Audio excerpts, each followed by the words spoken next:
নৃত্যশিল্পীৰ বাহনত দুৰ্বৃত্তৰ আক্ৰমণ। যোৰহাটত দিন দুপৰতে সংঘটিত হৈছে এই ঘটনা। নিৰাপত্তাহীনতাত ভুগিছে সাধাৰণ জনতা। দেওবাৰে দিন দুপৰত সংঘটিত হৈছে এই ঘটনা।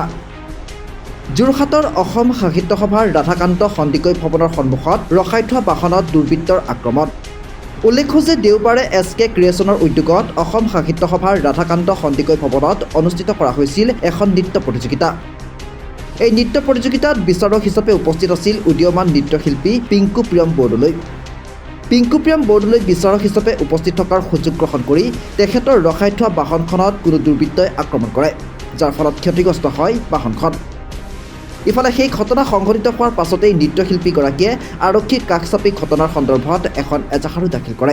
কালি আচলতে কি হৈছিলে, অসম সাহিত্য সভা ভৱনৰ যোৰহাটত SK ক্ৰিয়েশ্যনে এখন নৃত্য প্ৰতিযোগিতাৰ আয়োজন কৰিছিলে। তাতে মোক বিচাৰক হিচাপে মাতিছিলে আৰু তাত মই বিচাৰক হিচাপে যাওঁতে যেতিয়া প্ৰায় 10:30 বজামানৰ পৰা আৰম্ভ হৈছিলে প্ৰতিযোগিতাখন পুৱা, আৰু প্ৰায় 2:30মান বজাত লাঞ্চ ব্ৰেক দিছিলে। আৰু লাঞ্চ টাইমত আমি লাঞ্চ কৰাৰ পিছত মই যেতিয়া গাড়ীলৈ আহিছিলোঁ, তেতিয়া আহি পেলাই দেখোঁ যে মোৰ গাড়ীখনৰ বেক গ্লাছখন, বেক উইণ্ড'খন ভাগি আছে।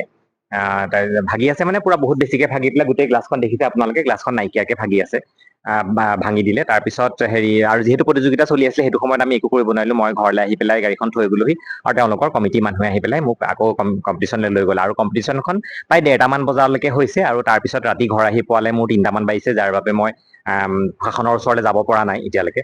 আৰু ৰাতিপুৱাৰ পৰা মোক বহুত শুভাকাংক্ষীসকলে ফোন কৰি আছে কথাটোৰ কৰি পেলাই। কিন্তু কেনেকে ভাগিলে, কেনেকে কি হ'ল এতিয়ালৈকে কথাটো গম পোৱা হোৱা নাই, যিহেতু সাহিত্য সভা ভৱনৰ সন্মুখত কেমেৰাও নাই, CC কেমেৰা, আৰু সন্মুখত যিহেতু যোৰহাট গভৰ্ণমেণ্ট বইজ স্কুল আছে, সেই স্কুলৰ যিটো CCTV কেমেৰা আছে তাত তাৰো ফুটেজখিনি আমি এতিয়ালৈকে পাবলৈ সক্ষম হোৱা নাই। কথা পাতি আছে SK ক্ৰিয়েশ্যনৰ মানুহে। কিন্তু সেই ঘটনাটো সেইটোৱে আৰু যে মই নামি আহিছিলোঁ, নামি আহি পেলাই দেখিলোঁ যে গাড়ীখনৰ গ্লাছখন ভাঙি আছে। কেনেকে ভাগিলে কি কথা নাজানো, আৰু দেখাততো লাগিছে কোনোবাই ভাঙো বুলিয়ে ভাঙিছে, আৰু ইমান জোৰতটো কেতিয়াও গ্লাছখন ভাঙি নাইকিয়া হৈ যাব নোৱাৰে।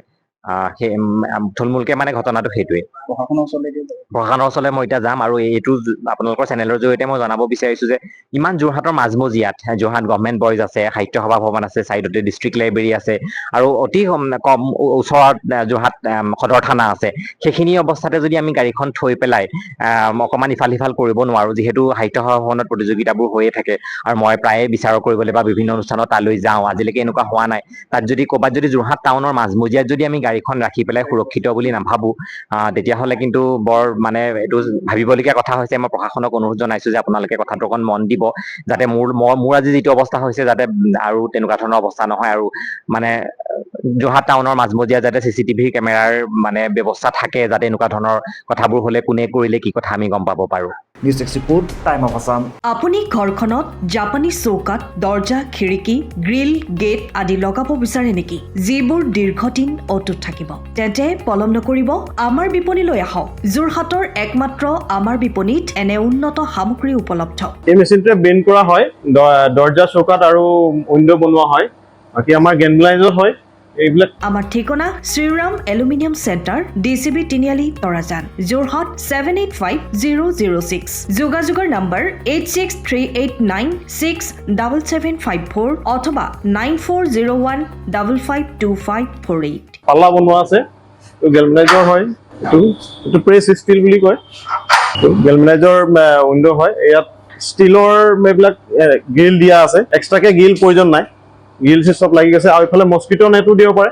এইটো মস্কিটো নেট, এইফালে বেক চাইডে মস্কিটো নেটৰ পাল্লা আছে। পকাত নি পিনে ঘৰটো আৰম্ভ কৰোঁতে লৈ যাবলগীয়া হয়। তেতিয়া পকাত দি দিলে ইয়াত ঢেলাই সোমাই যাব, মছলা সোমাই যাব। বালি মছলাটো ভৰাই দিলে মজবুত হৈ যাব। ইয়াৰ সময়ৰ খবৰ সময়ত পাবলৈ ফ'ল' কৰক টাইম অফ আছাম।